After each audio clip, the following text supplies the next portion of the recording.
Hello my awesome students, welcome to Akshar Vidyalaya. I am नैना और आज की इस वीडियो में हम एक बहुत इंपॉर्टेंट टॉपिक डिस्कस करने वाले हैं जो कि हमारा क्या है, क्लास 10th के मैथ्स के सारे फॉर्मूलेज, जितने भी फॉर्मूलेज आपकी एनसीईआरटी बुक में मेंशन है वो सारे फॉर्मूलेज जो हैं वो हम इस वीडियो में चैप्टर वाइज डिस्कस करेंगे। तो टोटल इस बार के सिलेबस में 2022 टू 2023 के सिलेबस में आपके 14 चैप्टर्स हैं, तो हम सारे 14 चैप्टर्स के फॉर्मूलेज इस वीडियो में डिस्कस करेंगे, राइट। प्लस डिस्कस करेंगे कि उन फॉर्मूलाज पर किस टाइप के क्वेश्चंस जो हैं वो आपके पेपर में आते हैं, ठीक है। तो आपको क्या करना है, आपको करना है एक नोटबुक लेनी है और उस नोटबुक पे सारे फॉर्मूलेज जो है वो नोट डाउन करने हैं। एक सेपरेट नोटबुक बनानी है आपको, राइट।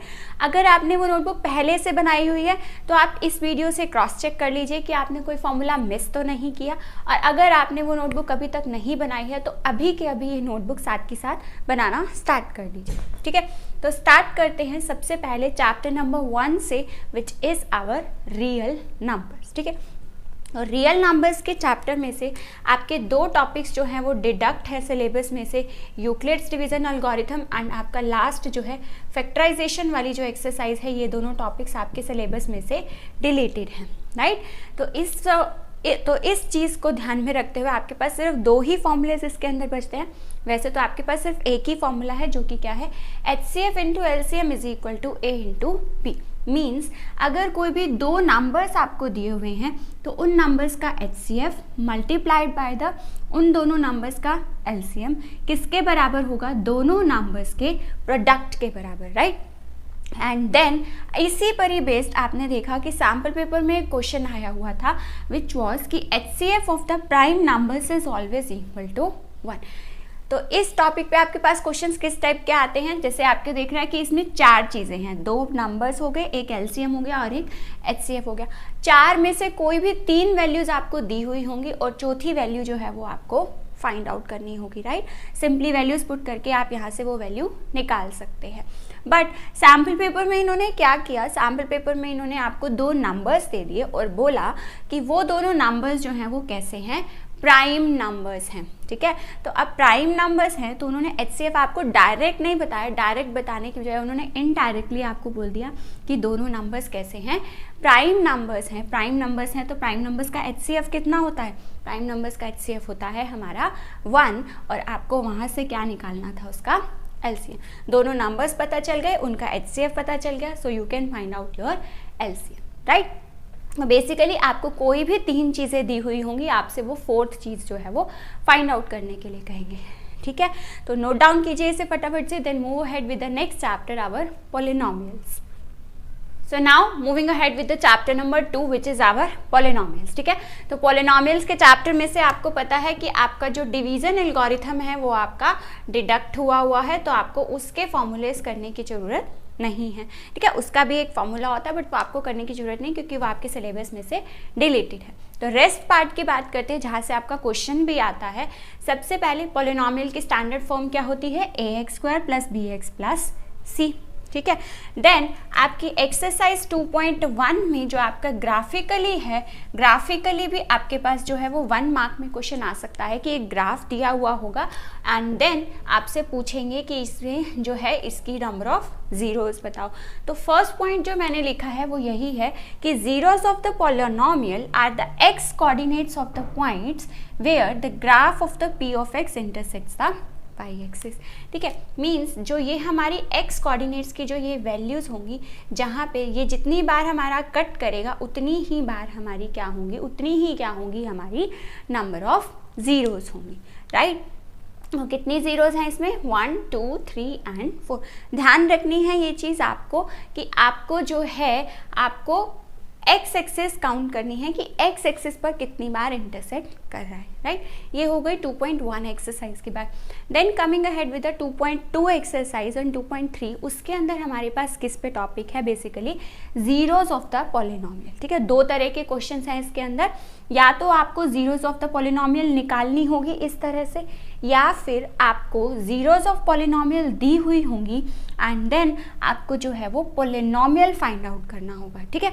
दोनों टाइप के क्वेश्चंस आपके इस चैप्टर में तो ये फॉर्मूले किसके हैं, सम ऑफ जीरोस क्या होता है, alpha plus beta is equal to minus P by A, and product क्या होता है जीरोस का, alpha beta is equal to C by A. और अल्फा और बीटा क्या है हमारे पास, यहाँ पर ये जीरोस हैं कि अगर दो जीरोस आ रही हैं तो उन दोनों का सम क्या होगा, minus P by A. B यहाँ से एक्स का कोफिशिएंट एंड सी क्या है कांस्टेंट पार्ट, और ए क्या है हमारा एक्स स्क्वायर का कोफिशिएंट। ठीक है, ध्यान रखिएगा ये बहुत छोटी छोटी चीज़ें हैं, जनरली बच्चे यहाँ पर साइन में मिस्टेक कर देते हैं।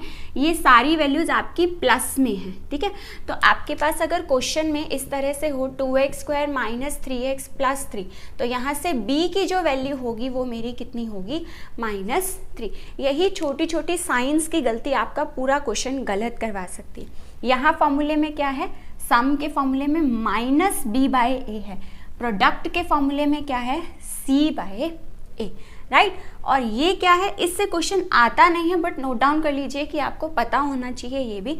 अगर आपका जो पॉलिनोमियल है वो एक क्यूबिक पॉलिनोमियल हो तो सम ऑफ जीरोस क्या होगा, मीन्स जितनी भी जीरोस आएंगे, जितने नंबर, जितनी इसकी डिग्री होगी हाईएस्ट, उतने ही नंबर ऑफ जीरोस आएंगे। यहाँ हाईएस्ट डिग्री 2 थी तो 2 जीरोस आए थे, यहाँ हाईएस्ट डिग्री 3 है तो मेरे पास 3 जीरोस आएंगी। Alpha plus beta plus gamma is equal to minus B by A.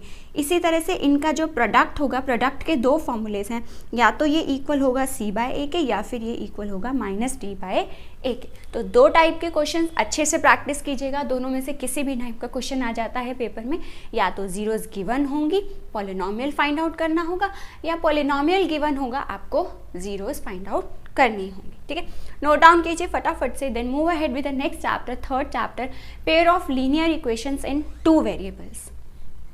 So now moving ahead with the chapter number 3 which is our pair of linear equations in 2 variables. ठीक है, अब इस chapter में भी आपको पता है आपके पास एक लीनियर इक्वेशन को, पेयर ऑफ लीनियर इक्वेशंस को सॉल्व करने के 3 मेथड्स होते हैं। सबसे पहला मेथड हमारा होता है ग्राफिकली, जिसके ये 3 फार्मूलाज हैं। देन सेकंड मेथड हमारे पास है algebraic, right, and third method क्या है हमारा, क्रॉस मल्टीप्लिकेशन, जो कि आपके इस सिलेबस, इस बार के सिलेबस में से रिड्यूस्ड है तो हम उसकी बात नहीं करेंगे। तो सबसे पहले हम अपने मेथड की बात करते हैं, जो कि हमारा क्या है, ये कौन से मेथड के लिए यूज़ होने वाले हैं फॉर्मूले, हमारे ग्राफिकल मेथड के लिए, राइट। इसके बाद हम बात करेंगे अलजेब्रिक मेथड्स में।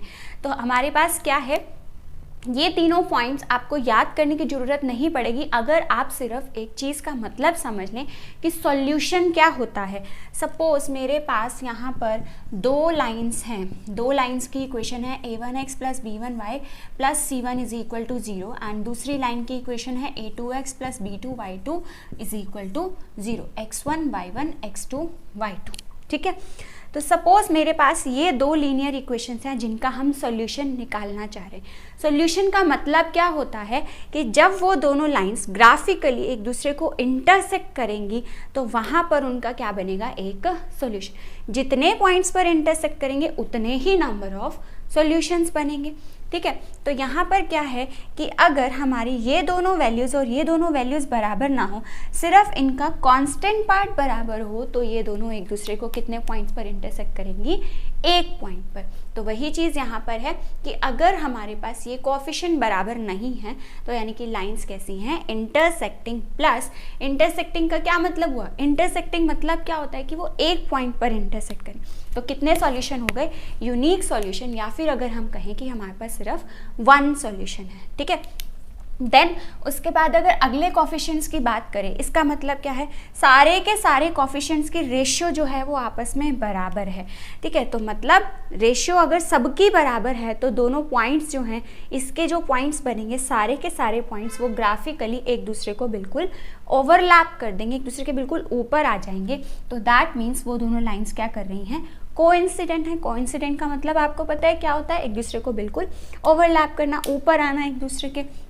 तो अगर एक दूसरे के ऊपर आए तो अब आप देखकर बता सकते हैं कि कितने पॉइंट्स पर इंटरसेक्ट करें, हर एक पॉइंट पर, और कितने हैं वो हमें नहीं पता, इनफाइनाइट पॉइंट्स। तो यानी कि कितने सॉल्यूशंस हो गए हमारे, इनफाइनाइट मैनी सॉल्यूशन। ठीक है, अब इधर की अगर बात करें तो इसमें क्या है कि हमारे पास ये वाले दोनों तो कोफिशिएंट्स हमारे बराबर हैं, लेकिन ये वालों की रेशियो हमारी बराबर नहीं है। अगर कांस्टेंट की रेशियो बराबर नहीं है तो वो लाइंस कैसी होती हैं, आपस में एक दूसरे के पैरेलल होती हैं। तो यानी कि ये कैसी हो गई, पैरेलल लाइंस। अब पैरेलल लाइंस हैं तो वो एक दूसरे को कभी भी इंटरसेक्ट नहीं करेंगी, दोनों पैरेलल लाइंस चलती जा रही हैं, कभी भी इंटरसेक्ट नहीं करेंगी। तो दैट मीन्स हमारे पास क्या आ गया वहाँ पे, नो सॉल्यूशन।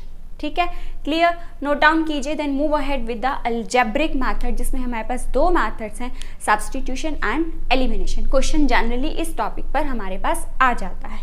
डन। तो नेक्स्ट हमारे पास अलजेब्रिक में दो मेथड्स है, सब्स्टिट्यूशन एंड एलिमिनेशन मेथड। ठीक है, थोड़ी सी ब्रीफ इंट्रोडक्शन आपको इसमें बता देती हूँ कि हमारे पास ये क्या होती है कि हमारे पास सपोज हमें सॉल्यूशन फाइंड आउट करना है। तो सबसे पहले अगर हम बात करें सब्स्टिट्यूशन मेथड से, तो सब्स्टिट्यूशन मेथड से सपोज ये मेरी फर्स्ट लीनियर इक्वेशन है और ये मेरी क्या है, second linear equation. Substitution method से हमारे पास क्या होगा कि फर्स्ट वाली इक्वेशन में से यहाँ से हम किसकी वैल्यू फाइंड आउट कर लेंगे, एक्स की वैल्यू। एक्स की वैल्यू कितनी आ जाएगी, 4 माइनस वाई, और यही वैल्यू हम अपनी सेकेंड इक्वेशन में पुट कर देंगे। तो x की जगह पर अगर हम लिखेंगे 4 minus Y and then minus Y, this is equal to 3। तो कितना आ गया, 4 minus 2y is equal to 3। And then इसके बाद आप सॉल्व कर सकते हैं कि आप जो है यहाँ से y की वैल्यू निकाल लेंगे और वही y की वैल्यू आप अपनी इस इक्वेशन में पुट कर देंगे। तो ये कौन सा हो गया, सब्स्टिट्यूशन। सब्स्टिट्यूशन मतलब हमने x की वैल्यू को सब्स्टिट्यूट कर दिया, किसी और वैल्यू से x की वैल्यू यहाँ से उठाकर सब्स्टिट्यूट कर दी, ऊपर से उठा के यहाँ पे पुट कर दी। डन। नेक्स्ट अगर बात करें एलिमिनेशन मेथड की, तो एलिमिनेशन मेथड में हमारे पास क्या होता है, एलिमिनेशन मेथड से अगर हमें इसी इक्वेशन को सॉल्व करना हो तो हम क्या करेंगे, x plus Y is equal to 4 and x minus Y is equal to 3। मतलब हम किसी एक एलिमिनेट कर देंगे। ठीक है, एलिमिनेट करना मतलब हटा देना, एलिमिनेट खत्म कर देना। तो कैसे करेंगे, उसके लिए हमारे पास रूल्स होता है कि हमें क्या करना होता है, या तो हमें x का कॉफिशिएंट या फिर हमें y का कॉफिशिएंट क्या करना होता है, सबसे फर्स्ट स्टेप में इक्वल, एंड देन इन दोनों वैल्यूज़ को हम फाइंड आउट करते हैं कि कौन सा पार्ट हमारा कट सकता है। तो x प्लस एक्स हो गया 2x इज इक्वल टू 7। तो यहाँ से डायरेक्ट x की वैल्यू कितनी आ गई मेरी, 7/2। ठीक है, तो इन दोनों मेथड्स पर डिटेल वीडियो चैनल पर ऑलरेडी अवेलेबल है। मैं डिटेल में अभी इसलिए नहीं बता रही हूँ क्योंकि अभी हम सिर्फ फॉर्मूलाज पर फोकस ऑन कर रहे हैं। अगर आपको डिटेल में समझने हैं तो आप चैनल से ये वीडियोस देख सकते हैं। Right, moving ahead with the next chapter, chapter number 4 which is my quadratic equation. तो now move ahead with the chapter number 4 which is my quadratic equation. ठीक है, इस चैप्टर में आपके 3 मैथड्स हैं क्वाड्रेटिक इक्वेशंस को सॉल्व करने के। सबसे फर्स्ट मैथड हमारे पास क्या है, फैक्टराइजेशन मैथड, उसी को ही हम स्प्लिटिंग द मिडल टर्म भी बोलते हैं। देन सेकेंड मैथड है हमारे पास completing the square, and then third method है हमारे पास क्वाड्रेटिक फॉर्मूला।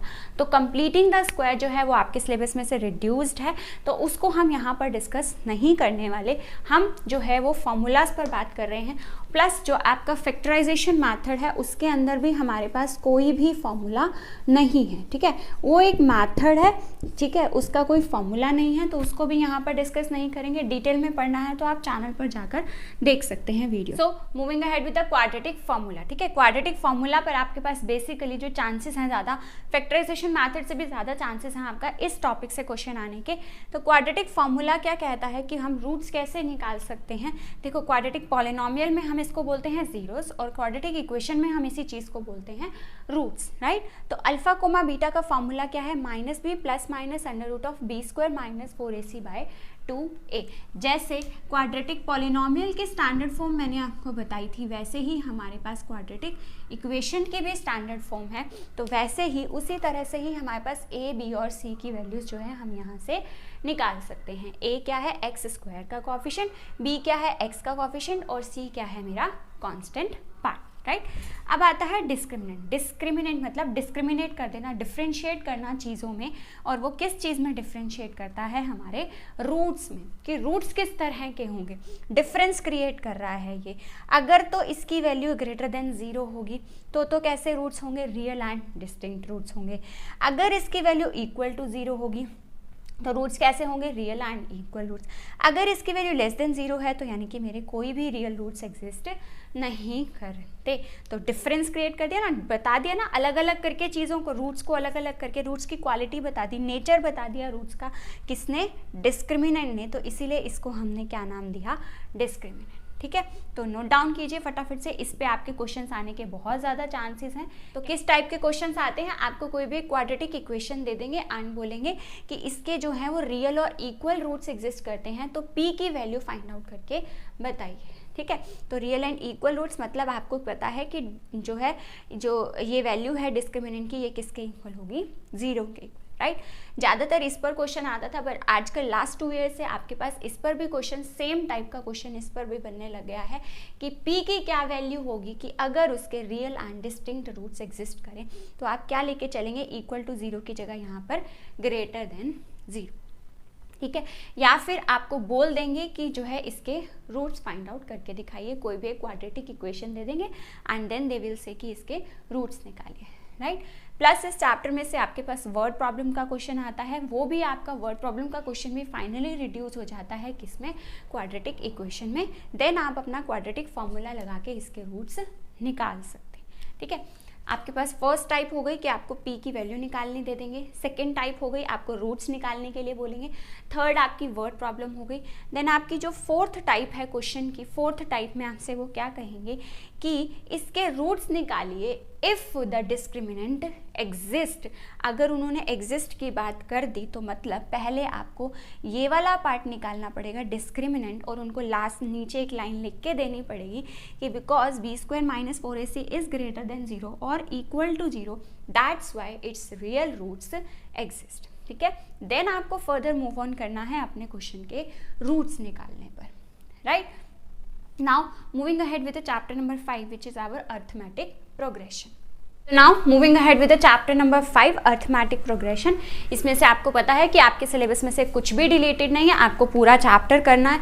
बहुत ही आसान चैप्टर है, जो है सबसे जल्दी चैप्टर एक अर्थमेटिक प्रोग्रेशन, और प्रोबेबिलिटी करने में बच्चे बहुत ज़्यादा एंजॉय करते हैं, राइट। तो अर्थमेटिक प्रोग्रेशन में हमारे पास जैसे हमने क्वाड्रेटिक पॉलिनोमियल, क्वाड्रेटिक इक्वेशन सब में हमने एक स्टैंडर्ड फॉर्म पढ़ी, वैसे ही अर्थमेटिक प्रोग्रेशन में भी हमारे पास एक स्टैंडर्ड फॉर्म है, जो क्या है, हर एक टर्म के बीच में जो डिफरेंस होगा वो मेरा क्या होगा, कॉमन होगा, इक्वल होगा, राइट। तो ये इसके स्टैंडर्ड फॉर्म है। लिखने का तरीका है, फर्स्ट टर्म a होगी, सेकंड टर्म a+d होगी, थर्ड टर्म a+2d होगी, सो इस तरह से।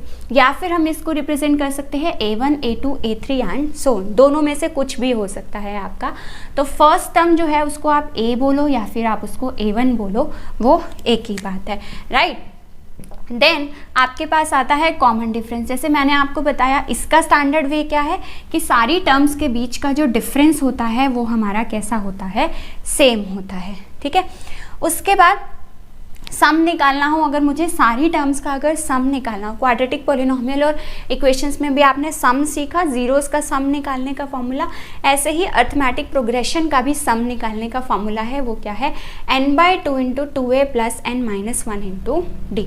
और n क्या है, जितनी नंबर ऑफ हमारे पास ये टोटल टर्म्स हैं। a हो गई हमारी फर्स्ट टर्म और d हो गया हमारा कॉमन डिफरेंस। ठीक है, अब कई बार क्या होता है कि वो कहता है कि सारी टर्म्स का सम बता दो मुझे, जितनी भी टर्म्स हैं टिल लास्ट, राइट। तो वहाँ पे हम क्या लगाते हैं, n/2 × a + l, और l क्या है, मेरी last term, a first term और l मेरी लास्ट टर्म। देन उसके बाद आता है हमारे पास जनरल टर्म। अगर कोई भी जनरल टर्म निकालनी हो, जैसे ये फर्स्ट टर्म है, ये सेकंड टर्म है, ये थर्ड टर्म है, कोई भी जनरल टर्म निकालनी हो, fifth term, six term, first term, last term, कोई भी निकालनी हो, तो वहाँ पे हम क्या फॉर्मूला यूज़ करते हैं, an = a + n - 1 × d। और n क्या है मेरे पास, n है मेरे पास वो टर्म जो हमें निकालनी है, एंड a फर्स्ट टर्म और d हमारा कॉमन डिफरेंस। फटाफट से नोट डाउन कीजिए। Then moving ahead with chapter number 6, which is our triangles. So now moving ahead with chapter number 6, which is our triangles. तो ट्राइंगल्स के chapter में से आपकी जो थ्योरम 6.7 है वो कम्प्लीटली डिलीटेड है, बट जो 6.8 और 6.9 थ्योरम है इसका सिर्फ आपका प्रूफ डिलीटेड है, बट इसका कॉन्सेप्ट आपको पता होना चाहिए, क्योंकि उस कॉन्सेप्ट से रिलेटेड जो है आपके पास क्वेश्चंस पेपर में आ सकते हैं, राइट। तो 6.1 थ्योरम की बात करते हैं, जिसको हम बेसिक प्रोपोर्शनैलिटी थ्योरम भी बोलते हैं। ठीक है, तो बेसिक प्रोपोर्शनैलिटी थ्योरम ये क्या कहती है थ्योरम, क्योंकि कई बार ये थ्योरम नाम से आ जाती है, कई बार ये स्टेटमेंट से भी आ जाती है। नाम से आ जाएगी बेसिक प्रोपोर्शनैलिटी थ्योरम, और स्टेटमेंट से इस तरह से लिखे हुए आ जाएगी।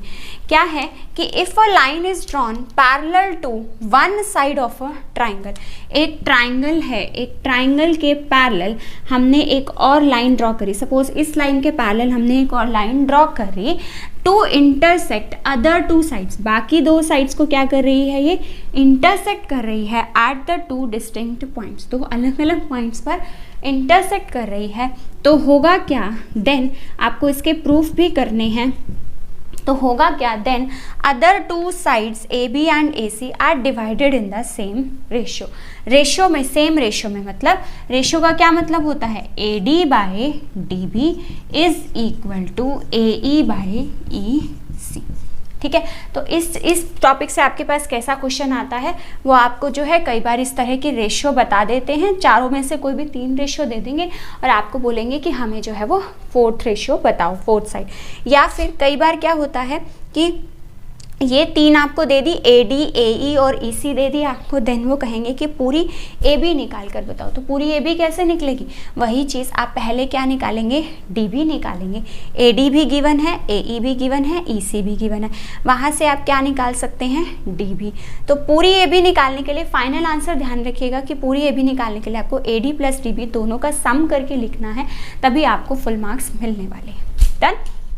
थ्योरम नंबर 6.2 इसी का ही कन्वर्स है, राइट। कन्वर्स मतलब उल्टा, मतलब अब आपको दिया हुआ है कि if a line divides any 2 sides of a triangle, अगर एक लाइन बाकी दोनों साइड्स की जो रेशियो है उनको सेम रेशियो में डिवाइड कर रही है, means A B by D B is given to you equal to A E by E C, तो ये सारा क्या है आपको गिवन है, then the line is parallel to the third side, तो ये चीज़ हमें 2 प्रूफ करनी है। यहाँ से क्या रिजल्ट निकल के आ जाएगा, D E is parallel to B C. दोनों ही कॉन्सेप्ट आपके एक्सरसाइज के क्वेश्चंस में यूज़ होते हैं कि अगर कई बार आपको क्या होता है कि आपको लाइन पैरेलल प्रूफ करनी होती है, तो वहाँ आप क्या प्रूफ कर देते हैं कि दोनों साइड्स की रेशियो बराबर है, so that means line parallel है, या फिर लाइंस पैरेलल दी हुई होती है तो वहाँ से आप क्या रिजल्ट कह सकते हैं कि दोनों का रेशियो जो है साइड्स का आपस में इक्वल है। ठीक है, note down fast and then move ahead with the theorem number 6.3। Now moving ahead with the next theorems, next 3 theorems जो कि हमारी किसको डिनोट करती हैं, criteria for the similarity of the triangles.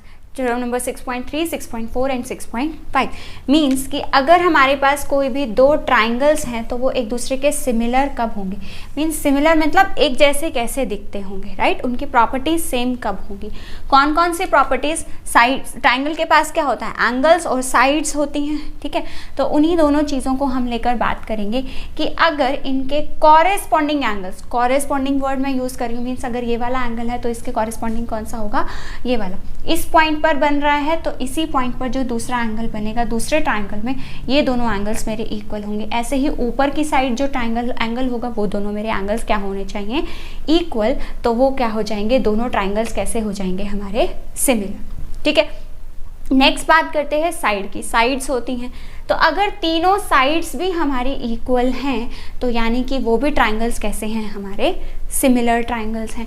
Then अब बात आती है, अब आप देखो साइड एंगल, साइड एंगल कहाँ लिखा है, बीच में लिखा है, दोनों साइड्स के बीच में, तो यहाँ पे भी यही कॉन्सेप्ट होगा कि कौन सा एंगल इक्वल होना चाहिए। ऐसा नहीं कि कोई भी एंगल इक्वल हो जाए, 2 साइड, सपोज ये वाली साइड इस साइड के इक्वल है और ये वाली साइड जो है वो इस साइड के इक्वल है, तो इन दोनों साइड्स के बीच में जो एंगल बन रहा है ये वाला एंगल मेरा इक्वल होगा, तभी ये दोनों ट्राइंगल्स क्या होंगे, सिमिलर होंगे। ठीक है, अगर इन दोनों साइड्स के बीच में बनने वाला एंगल इक्वल नहीं है, इसके अलावा कोई और एंगल इक्वल है, तो वो हमारे ट्राइंगल सिमिलर नहीं होंगे। तभी सिमिलर होंगे जब जिन भी 2 साइड्स की हम बात कर रहे हैं कि ये वाली दोनों साइड्स इक्वल हैं, तो इनके बीच का एंगल हमारा इक्वल होगा। ठीक है, then moving ahead with the theorem number 6.6।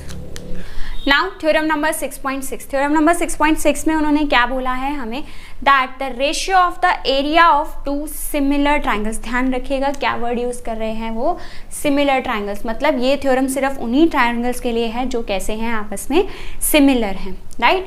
तो यानी कि अगर सपोज मेरे पास ये दो ट्राइंगल्स हैं, ठीक है, तो इनकी जो रेशियो है, इनकी किस चीज़ की रेशियो, किसकी रेशियो की बात कर रहे हैं वो, रेशियो ऑफ एरिया, तो इनके एरिया की, सपोज इसका नाम है ABC और इसका नाम क्या है मेरा DE एंड F, तो area of ABC is divided by area of DEF is equal to, किसके इक्वल है, is equal to square of, square करना है हमें किसी चीज़ का, किसका, रेशियो, यानी कि हमें रेशियो लेनी है कोई और उसका हमें क्या करना है, स्क्वायर करना है, ठीक है।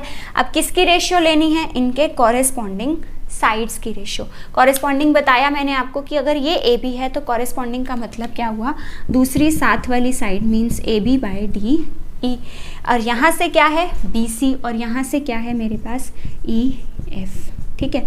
This is equal to AC by DF, तो सारी साइड्स की कॉरेस्पॉन्डिंग रेशियो का जो स्क्वायर है वो किसके बराबर होगा, इसके एरिया के बराबर। छोटे छोटे क्वेश्चंस आपके पास इसके अंदर बनते हैं कि आपसे जो है वो एरिया दे देंगे दोनों का और एक साइड दे देंगे, तो बोलेंगे कि DE साइड इसकी निकाल के बताओ, तो कैसे निकालोगे, वहाँ से आप इन दोनों का स्क्वायर रूट सॉल्व करके जो है यहाँ से आप इसकी साइड निकाल सकते हैं, ठीक है। बहुत छोटे छोटे क्वेश्चंस बनते हैं इस थ्योरम से। प्लस नेक्स्ट, अब आपको पता है कि 6.7 थ्योरम आपके सिलेबस से डिलीटेड है, so now move ahead with the theorem number 6.8 and 6.9। सिर्फ कॉन्सेप्ट समझेंगे, आपको प्रूफ इसका नहीं करना है। सो नेक्स्ट आपके पास 6.8 और 6.9 थ्योरम में जो है वो उन्होंने राइट एंगल ट्राइंगल का कॉन्सेप्ट यूज़ किया है।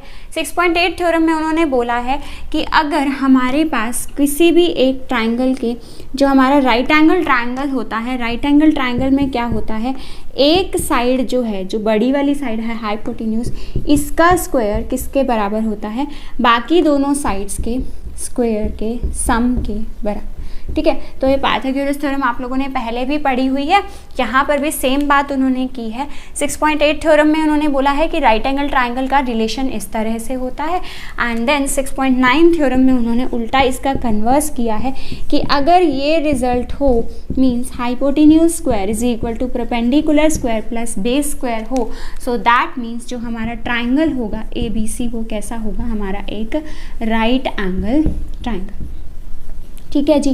तो then move ahead with the chapter number 7 which is my coordinate geometry. So next move ahead with the coordinate geometry. Coordinate geometry में जो है आपको नाम से पता है किसका नाम है, कोऑर्डिनेट, तो यानी कि पूरे चैप्टर में किसकी बात होगी, कोऑर्डिनेट्स की बात होगी। कोऑर्डिनेट्स के बीच का डिस्टेंस कितना है, कोऑर्डिनेट्स एक दूसरे को किस सेक्शन में डिवाइड कर रहे हैं, बस यही 4 फॉर्मूलेज आपको इस चैप्टर के अंदर पढ़ने हैं, ठीक है। तो कोऑर्डिनेट्स डिस्टेंस फॉर्मूला, अगर एक पॉइंट P है और एक पॉइंट Q है, तो इन दोनों पॉइंट्स के बीच का, ये दोनों कोऑर्डिनेट्स हैं मेरे, इन दोनों कोऑर्डिनेट्स के बीच का डिस्टेंस क्या होगा, x2 minus x1 square plus y2 minus y1 whole square, right.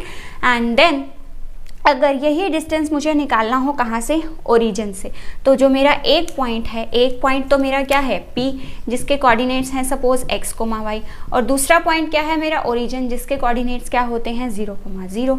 Same formula x2 minus x1 means x minus 0 कितना आएगा, x whole square plus y minus 0 whole square, तो आंसर कितना आएगा y स्क्वायर, ठीक है। Next आता है हमारे पास सेक्शन फार्मूला। सेक्शन फार्मूला में भी ऐसे ही हमारे पास 2 फार्मूलाज हैं। अब ये किसकी बात करता है कि सपोज हमारे पास ये एक लाइन सेगमेंट है P एंड Q, इसको सपोज ये एक लाइन सेगमेंट है हमारे पास A एंड P, ठीक है। इसको कोई भी एक पॉइंट है P जो कि कट कर रहा है, इंटरसेक्ट कर रहा है, ठीक है।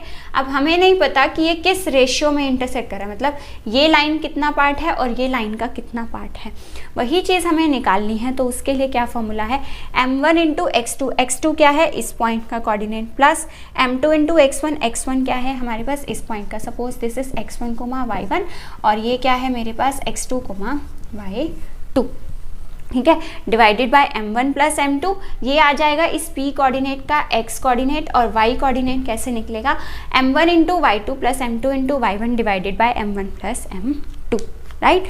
अब अगर हमें मिड पॉइंट निकालना हो, मिड पॉइंट का क्या मतलब हुआ कि जो ये पॉइंट P है ये लाइन को दो बराबर पार्ट्स में डिवाइड कर रहा है। दो बराबर पार्ट्स मीन्स M1 किसके बराबर है, M2 के बराबर, और जिसको हम क्या मानते हैं कि जनरली ये क्या है हमारा 1:1। मिड है ना, तो मतलब दोनों बराबर हैं, और वो बराबर वैल्यू हमने कितनी मान ली, 1:1।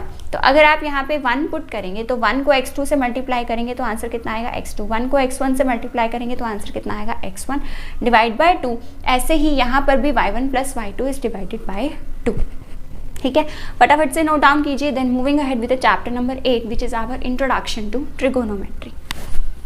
चैप्टर में से चैप्टर नंबर 7 में से जो हमारा पॉइंट मिस हो गया है वो क्या है कि इस चैप्टर में से आपका एक टॉपिक जो है वो डिलीट हो चुका है, जो कि क्या है हमारा एरिया ऑफ ट्राइंगल्स। तो उसका भी फॉर्मूला आपको करने की ज़रूरत नहीं है। So let's move on with the chapter number 8, जिसके अंदर हमारे पास इंट्रोडक्शन टू ट्रिगोनोमेट्री में हमारे पास कुछ भी पार्ट डिलीट नहीं हुआ है। तो एज इट इज़ आपको सारे फॉर्मूलेज उसके याद करने हैं। तो इंट्रोडक्शन टू ट्रिगोनोमेट्री के अंदर आपको जो है 4 तरह के फॉर्मूलेज पढ़ने हैं। सबसे पहले आपके पास क्या है, ट्रिगोनोमेट्रिक रेशियोज। ठीक है, ट्रिगोनोमेट्रिक रेशियोज के अंदर आपके पास 6 तरह की ट्रिगोनोमेट्रिक रेशियोज होती हैं, sine, cos, tan, cosec, secant and cot. Right, इनके सबके फॉर्मूलेज आपको याद रखने हैं। साइन क्या होता है, परपेंडिकुलर बाय हाइपोटेन्यूज। कॉस क्या होता है, बेस बाय हाइपोटेन्यूज। और ये तीनों साइड्स क्या होती हैं हमारे पास, सपोज ये एक राइट एंगल ट्राइंगल है तो राइट एंगल के सामने वाली साइड क्या होती है मेरी, हाइपोटेन्यूज। और जिस एंगल की हम बात कर रहे होते हैं, जो एंगल हमें फाइंड आउट करना है या गिवन होता है, वो हमारा क्या होता है, वो वाली साइड क्या होती है हमारी बेस, और बची हुई साइड हमारी क्या होती है, परपेंडिकुलर। ठीक है, तो इस तरह से ये हमारे फॉर्मूलेज हैं किसके, ट्रिगोनोमेट्रिक रेशियोज के। नेक्स्ट आपके पास क्या है, ट्रिगोनोमेट्रिक टेबल। टेबल की पूरी अलग से एक वीडियो मैंने अच्छे से डिटेल में ट्रिक के साथ एक्सप्लेन की हुई है, आप वहाँ से देख लीजिएगा। ये सिर्फ यही पार्ट में इस पूरी वीडियो में स्किप कर रही हूँ। नेक्स्ट हमारे पास क्या है, ट्रिगोनोमेट्रिक आइडेंटिटीज। आइडेंटिटीज और एंगल्स याद रखने के लिए अगर मैं आपको एक ट्रिक बताऊँ छोटी सी, तो क्या है कि आप अपने माइंड में एक चीज़ सेट कर लीजिए कि साइन और कोस जो होते हैं ना, वो दोनों फ्रेंड्स होते हैं।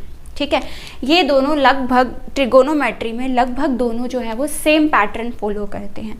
ठीक है, तो साइन और कॉस दोनों फ्रेंड्स हैं तो दोनों साथ में आएंगे। राइट, इसी तरह से टैन और कॉट भी आपस में क्या होते हैं, फ्रेंड्स होते हैं। तो टैन और कॉट भी सेम पैटर्न फॉलो करते हैं। अब दोनों ने क्या किया, दोनों ने स्क्वायरिंग की खुद की, साथ में +1 किया, एंड देन अब कॉट है तो कॉट में C है, तो आंसर भी कौन से ट्रिगोनोमेट्रिक रेशियो आई, C वाली, यानी कि कॉसिकेंड। और बच कौन सी गई, सीकेंड, तो यहाँ पे कौन सी आ गई हमारी, सीकेंड। डन।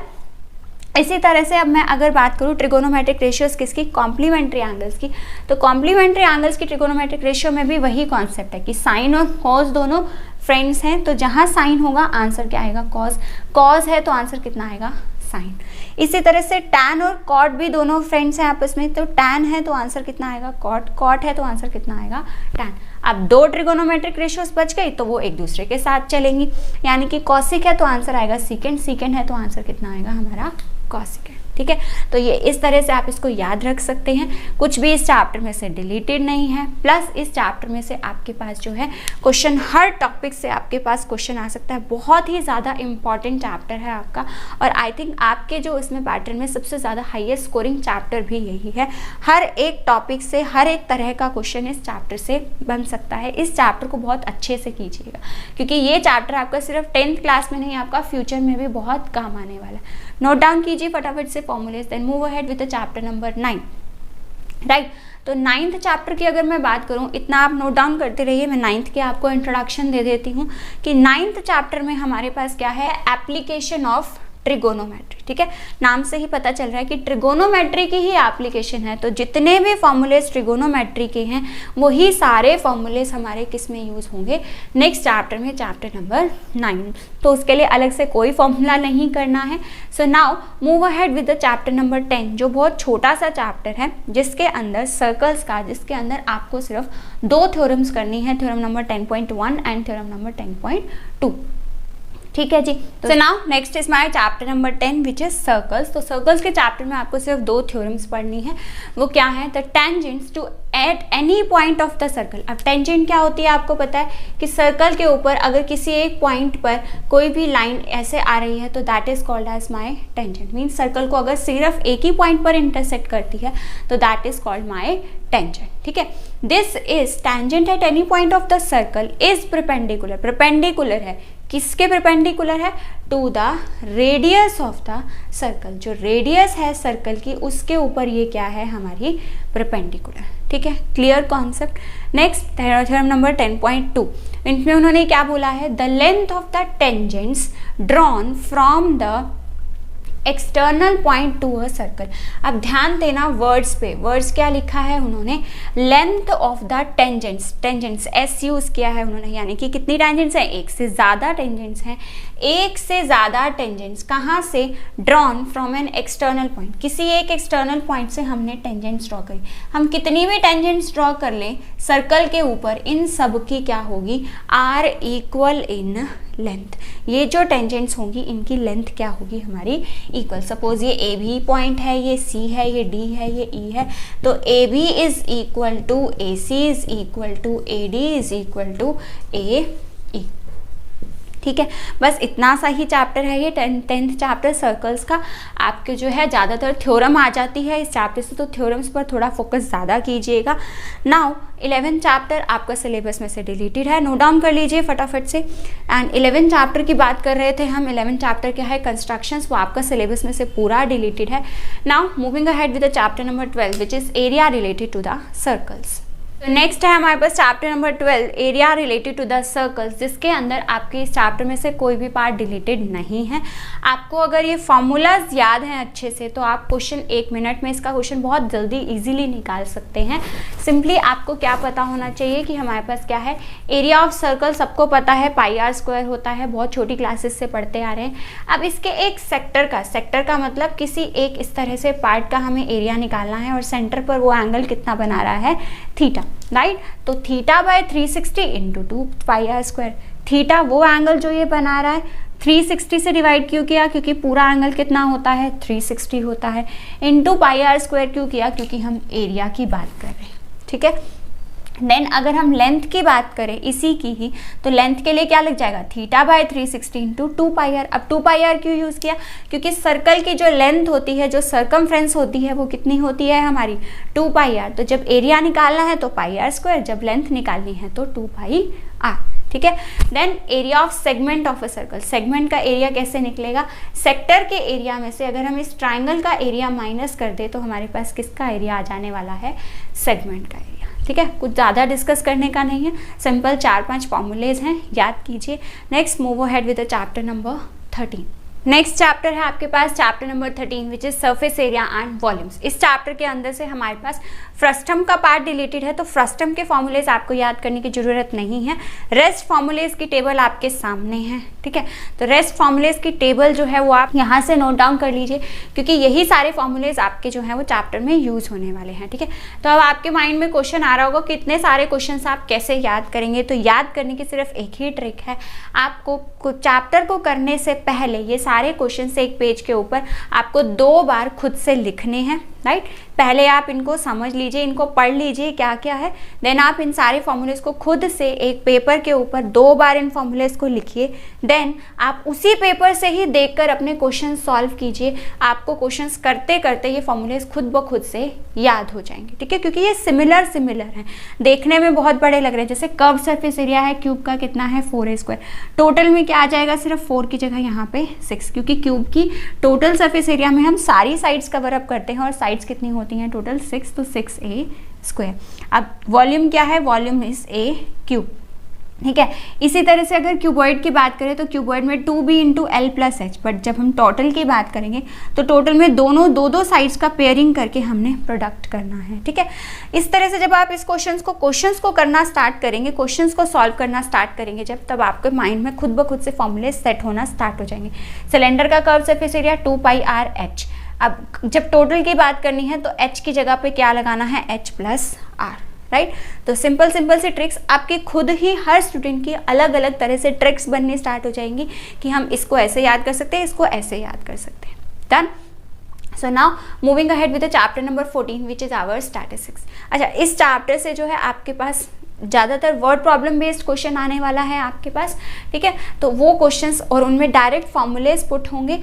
एक टाइप का क्वेश्चन इस चैप्टर में से आपका ऐसा भी बनता है कि टोटल सरफेस एरिया निकालना होता है आपको, जब दो फिगर्स को कंबाइन करके एक तीसरी फिगर बना देते हैं, तो वहाँ पे आपको दो फिगर्स का जो है वो फॉर्मूला पता होना चाहिए और उससे आप तीसरी फिगर का फॉर्मूला अप्लाई करके साइड निकालनी होती है। कई बार आपको उसका एरिया निकालना होता है तीसरी फिगर का, कई बार उसका वॉल्यूम निकालना। तो कहने का मेन मोटिव ये है कि आपको ये सारे फॉर्मूलेस अच्छे से याद होने चाहिए इस चैप्टर को करने के लिए, right. Moving ahead with the chapter number 14 which is our statistics. और स्टैटिस्टिक्स, राइट। तो स्टैटिस्टिक्स के चैप्टर में से हमारे पास सिर्फ एक टॉपिक रिड्यूस हुआ है जो कि लास्ट हमारी एक्सरसाइज है। कम्युलेटिव फ्रीक्वेंसी का जो ग्राफ वाला पार्ट है वो हमारा पार्ट इसमें से डिलीट हो चुका है, राइट। तो इसके अंदर आपके पास मेनली अब 3 फॉर्मूलेस बचे हैं, mean, mode and median, right. तो मीन निकालने का फॉर्मूला क्या होता है, वैसे भी आपने जो छोटी क्लासेस में मीन पढ़ा है वो क्या होता है, sum of observations divided by total number of observation. छोटी क्लासेस में आपने मीन कैसे पढ़ा है, आपको इस तरह से कुछ नंबर्स दिए हुए होते थे एंड देन आपको इनका मीन निकालना होता था। तो क्या करते थे, इन सारे नंबर्स का सम डिवाइड बाय जितने भी टोटल नंबर्स, ठीक है। अब क्लास 10th में आपको जो है वो डेटा, आपको ग्रुप्ड डेटा दिया हुआ है कि यहाँ पे FI और हमारे पास ग्रुप करके कुछ डेटा दिया हुआ है, एक रेंज बना के कि हमारे पास सपोज 0 to 10 के बीच में हमारे पास ये वैल्यू 2 टाइम्स आएगी, 10 to 20 में ये वैल्यू हमारे पास 3 टाइम्स आएगी, 20 to 30 में ये वाली वैल्यू हमारे पास कितनी बार है, 20 to 30 के बीच में हमारे पास जो क्लास के मार्क्स हैं बच्चों के, वो कितने बच्चों के मार्क्स हैं, हमारे पास 4 स्टूडेंट्स के मार्क्स हैं, राइट। तो वो हो गया हमारा FI, ठीक है। एंड देन इस इंटरवल से हम क्या निकाल लेते हैं, XI कैसे निकालते हैं, दोनों वैल्यूज को प्लस करके 2 से डिवाइड कर देंगे तो कितना आ गया 5। ऐसे ही इन दोनों वैल्यूज को 10 to 20 को 2 से डिवाइड कर देंगे प्लस करके, तो आंसर आ गया 30/2, कितना आ गया मेरे पास 15, ठीक है। तो अब मेरे पास जो ऑब्जर्वेशंस हैं वो डायरेक्ट देने की बजाय एक डेटा की फॉर्म में, ग्रुप्ड डेटा की फॉर्म में दे दी कि 0 to 10 के बीच में क्लास के जो मार्क्स हैं वो 2 स्टूडेंट्स के हैं, 10 to 20 के बीच में 3 स्टूडेंट्स के मार्क्स हैं।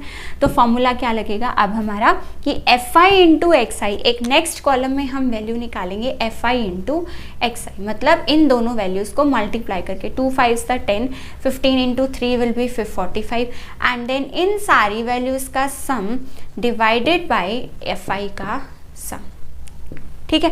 क्योंकि FI क्या है, कितने स्टूडेंट्स के, 2 स्टूडेंट्स के मार्क्स हैं, 3 स्टूडेंट्स के, 4 स्टूडेंट के, तो FI क्या है, अगर FI सारे स्टूडेंट्स को प्लस कर दे तो वो क्या आ जाएगा, क्लास के सारे स्टूडेंट्स आ जाएंगे, यानी कि टोटल नंबर ऑफ ऑब्जर्वेशंस वो ये आ गई और सम ऑफ ऑब्जर्वेशंस कितनी आ गई हमारे पास FI इंटू XI, ठीक है।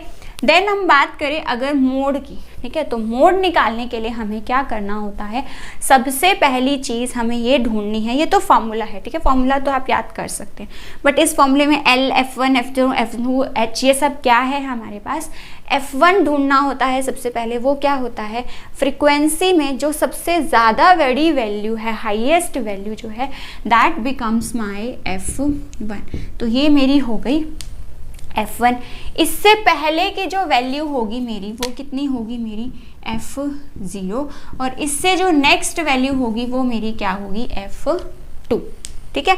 तो F1, F0, F1, F0, F2 and now comes with the L क्या होता है, जो हमारे पास ये फ्रीक्वेंसी आई है, इस फ्रीक्वेंसी की जो ये क्लास रेंज है, इसकी जो लोअर वाली वैल्यू है ये 20, that will be my value for the L, ठीक है। तो दोबारा से एक बार आपको बता देती हूँ कि आपको क्या करना है, अपने फ्रीक्वेंसी वाले कॉलम में हाईएस्ट ऑब्जर्वेशन ढूंढनी है, हाईएस्ट वैल्यू क्या है उसको सर्कल कर लीजिए, उस पूरी रो को जो है वो राउंड कर लीजिए, ठीक है। तो वो जो होगी वो आपकी F1 होगी, उसी रेंज की, उसी वाली रो की जो हमारी लोअर वाली वो होगी, क्लास इंटरवल होगा, that will be the value of L। F0 क्या होगा, उससे ऊपर वाली फ्रीक्वेंसी मेरी होगी F0, उससे नीचे वाली वैल्यू कितनी होगी मेरी F2 इंटू H। यही सारा कुछ मैंने यहाँ पर लिखा है। और H क्या है मेरा, साइज मतलब upper limit minus lower limit, means 30 - 20 will be my 10। Note down कीजिए फटाफट से, then move ahead with the median. अब moving ahead with the median formula. तो मीडियन का फॉर्मूला निकालने से पहले आपको जो है वो कॉम्युलेटिव फ्रीक्वेंसी के बारे में पता होना चाहिए। कैसे निकालेंगे कॉम्युलेटिव फ्रीक्वेंसी? आप एग्जाम में आपको फ्रीक्वेंसीज दी हुई हैं और एक्सआई दिया हुआ है, ठीक है। एक्सआई आपने कैसे निकाला? एक्सआई जैसे मैंने आपको अभी बताया, हमने निकाला क्लास इंटरवल से, ठीक है। देन आपको सबसे पहले कॉम्युलेटिव फ्रीक्वेंसी निकालनी है। अब कैसे निकलेगी? सबसे पहली फ्रीक्वेंसी कितनी है? 3, तो 3 आ गया। देन इन दोनों फ्रीक्वेंसीज को प्लस कर दीजिए, यहाँ पे कितना आ गया? 7। देन इन तीनों फ्रीक्वेंसीज को प्लस कर दीजिए, 3 + 4 7, 7 + 7 इज 14। देन इन चारों फ्रीक्वेंसीज को प्लस कर दीजिए, तो 14 + 2 कितना हो गया मेरे पास? 16, राइट। देन हमारे पास हमें कौन सी ढूंढनी है? Median class. तो मीडियन क्लास कैसे निकलती है? इसके अंदर आपको नंबर ऑफ ऑब्जर्वेशंस देखनी है, ठीक है। जैसे अगर मान लीजिए 1 2 3 4 ऑब्जर्वेशंस है मेरे पास। सबसे पहले आपको निकालना है यहाँ से n/2 मीन्स 4/2 कितना आ गया मेरा? 2, ठीक है। देन आपको ढूंढना है फ्रीक्वेंसी वाले कॉलम में फ्रीक्वेंसी जो ये n/2 आया है। इसके बाद आपको क्या करना है? आपको ऐसी फ्रीक्वेंसी ढूंढनी है जो हमारी या तो इस n/2 के बराबर हो या फिर बड़ी हो। तो ये क्या है? 3। सो ये जो हो जाएगी ये हमारी क्या हो जाएगी? ये कौन सी क्लास हो जाएगी? हमारी मीडियन क्लास, ठीक है। तो ये हो गई हमारी मीडियन क्लास। अब इस मीडियन क्लास पे हमारा सारा फॉर्मूला चलने वाला है। Lower limit of the median class मतलब जो भी यहाँ पे क्लास इंटरवल दिया हुआ होगा, मान लीजिए हमारा ये क्लास इंटरवल 10 to 20 है, तो L की वैल्यू कितनी हो गई मेरी? 10। नंबर ऑफ ऑब्जर्वेशंस आपको पता चल गया, नंबर ऑफ ऑब्जर्वेशंस कितनी है मेरी? 4। Cumulative frequency preceding the median class, ये मीडियन क्लास है, इससे पहले की जो कम्युलेटिव फ्रीक्वेंसी होगी वो मेरी क्या कहलाएगी? Median class. ये मैंने जस्ट एक एग्जांपल लिया था, तो बाय चांस हमारे पास कोई कम्युलेटिव फ्रीक्वेंसी नहीं बन रही, बट पेपर में आपके पास ऐसा क्वेश्चन नहीं आएगा। आपकी जो मीडियन क्लास होगी वो कहीं बीच में होगी, जिससे कि ऊपर वाली वैल्यू आप अपनी ईजिली पिक कर सकेंगे। डन। देन F क्या है? Frequency of the median class. Median class की फ्रीक्वेंसी ले ली, सपोज ये 3 है यहाँ पे। H साइज है, आपको पता है साइज क्या है? This minus upper limit minus lower limit क्या होता है हमारा? साइज। तो this will be called as my. इस तरह से इस फॉर्मूले में सारी वैल्यूज पुट करके आप क्या निकाल सकते हैं यहाँ से? इसका मीडियन, ठीक है। अब इस क्वेश्चन में, इस चैप्टर में आपके पास बेसिकली तीनों में से कुछ भी पूछ सकते हैं निकालना, मीन, मोड, मीडियन, कुछ भी निकालना पूछ सकते हैं, राइट। आपके पास ज़्यादातर चांसेस जो होते हैं क्वेश्चन आने के, वो कैसा क्वेश्चन आता है कि आपको कोई एक फ्रीक्वेंसी जो है वो मिसिंग होती है, मींस x दिया हुआ होगा, यहाँ पे 4 की जगह पे सपोज x दिया होगा, एंड आपको साथ में मीडियन बता रखा होगा, मीडियन इतना है, बट एक फ्रीक्वेंसी मिसिंग होगी और उसकी आपको किसकी वैल्यू निकालनी होगी? यहाँ से x की वैल्यू, ठीक है। बाकी उस टाइप के क्वेश्चंस भी आते हैं सिंपल मीन, मीडियन और मोड निकालने के, प्लस ये एक एक्स्ट्रा टाइप का क्वेश्चन है जो आपका यहाँ से आ सकता है। Done. Next moving ahead with the chapter number 15 which is probability. Chapter है चैप्टर नंबर 15 प्रोबेबिलिटी। इसमें से भी आपका कुछ भी पार्ट डिलीटेड नहीं है, तो आपको ये चैप्टर भी आपको पूरा करना है। छोटा सा चैप्टर है, बहुत इजी, जैसे मैंने आपको स्टार्टिंग में भी बताया कि अरिथमेटिक प्रोग्रेशन और प्रोबेबिलिटी का चैप्टर करने में बच्चे बहुत ज़्यादा इंजॉय करते हैं, बहुत फटाफट से कर लेते हैं। तो वही चैप्टर है प्रोबेबिलिटी। प्रोबेबिलिटी क्या है? किसी भी इवेंट की, सपोज मेरे पास एक इवेंट है डाइस थ्रो करने का, 1 2 3 4 5 एंड 6, इसमें से मुझे 3 की प्रोबेबिलिटी निकालनी है, ठीक है। तो 3 मेरा क्या हो गया? एक इवेंट ई। कितनी बार आ रहा है? Number of favourable outcomes. Favourable outcomes मतलब कि जो हमारा इवेंट है ई, वो इवेंट ई कितनी बार इसमें अकर कर रहा है, राइट। कितनी बार अकर कर रहा है? 3 की प्रोबेबिलिटी निकालनी है। 3 सिर्फ एक बार अकर कर रहा है। 1 divided by total number of outcomes, और टोटल आउटकम्स कितनी है मेरे पास यहाँ पर? 6। तो आंसर कितना आ जाएगा इसका? 1/6, राइट। अब नेक्स्ट क्या है? प्रोबेबिलिटी किसी भी इवेंट के होने की या फिर उसके ना अकर करने की, हमारे पास दोनों का जो सम होता है वो कितना होता है? 1 होता है, ठीक है। जैसे कि आपके पास जो है, आपके एनसीईआरटी बुक में भी एक क्वेश्चन है बर्थडे का, कि अगर बर्थडे सपोज 2 पर्सन्स हैं, उनका दोनों का पर्सन्स का बर्थडे सेम डेट पर अकर करता है, तो उसकी प्रोबेबिलिटी क्या हो जाएगी? P of E। Next part में उन्होंने पूछा है कि प्रोबेबिलिटी दोनों की सेम डेट पर एग्जिस्ट नहीं करती है। प्रोबेबिलिटी निकाली कि उनका बर्थडे जो है वो सेम डेट पर एग्जिस्ट नहीं करता है, तो उसकी प्रोबेबिलिटी क्या हो जाएगी? Not of E। अगर आपने सेम डेट पर अकर करने की प्रोबेबिलिटी निकाल दी तो उसको 1 में से माइनस कर देंगे, तो किसकी आ जाएगी? कि दोनों का बर्थडे सेम डेट पर अकर नहीं करता। Done. Then probability of a sure event, sure event मतलब श्योरिटी है कि ये इवेंट होगा ही होगा। तो अगर मैं यहाँ पर देखूँ, यहाँ पर अगर मैं कहूँ कि मुझे जो है प्रोबेबिलिटी निकालनी है नंबर्स की डाई को थ्रो करने पे कि नंबर जो है वो मेरा 0 से बड़ा आए लेकिन वो नंबर मेरा 6 से क्या आए, छोटा आए, ठीक है, 0 से बड़ा और 6 से छोटा या 6 के बराबर आए।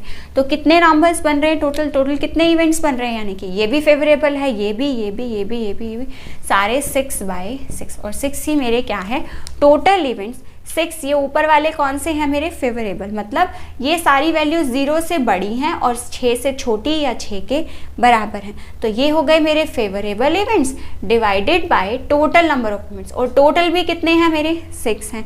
तो 6/6 श्योर इवेंट की प्रोबेबिलिटी क्या हो गई मेरी 1। और अगर कोई इवेंट नहीं है तो उसकी प्रोबेबिलिटी क्या होगी 0। क्यों, क्योंकि अगर सपोज कीजिए मैंने यहाँ पर बोला कि 7 के आने की प्रोबेबिलिटी बताइए, तो 7 के आने की प्रोबेबिलिटी क्या होगी 0/6। तो आंसर कितना आ गया मेरा 0, ठीक है। देन लास्ट पॉइंट जो है वो क्या है कि प्रोबेबिलिटी जो है किसी भी इवेंट की वो 0 और 1 के बीच में ही होगी, या तो वो 0 होगी या फिर वो 1 हो सकती है, या फिर वो 0 और 1 के बीच में कोई वैल्यू हो सकती है, इसके अलावा कोई भी और प्रोबेबिलिटी नहीं हो सकती। डन। सो एक इम्पॉर्टेंट चीज़, इन सारे फार्मूलाज की जो PDF है वो आपके पास डिस्क्रिप्शन बॉक्स में गिवन है, इसको नोट डाउन कर लीजिए फटाफट से। एंड देन आपके पास जो डिस्क्रिप्शन बॉक्स में है इन सारे फार्मूलाज की PDF अवेलेबल है, वहाँ से डाउनलोड करके भी आप अपने पास PDF रख सकते हैं। Done. So if you find this video useful for you, then please do like and share my video, and please do subscribe my channel so that you can get more such kind of updates. Thank you.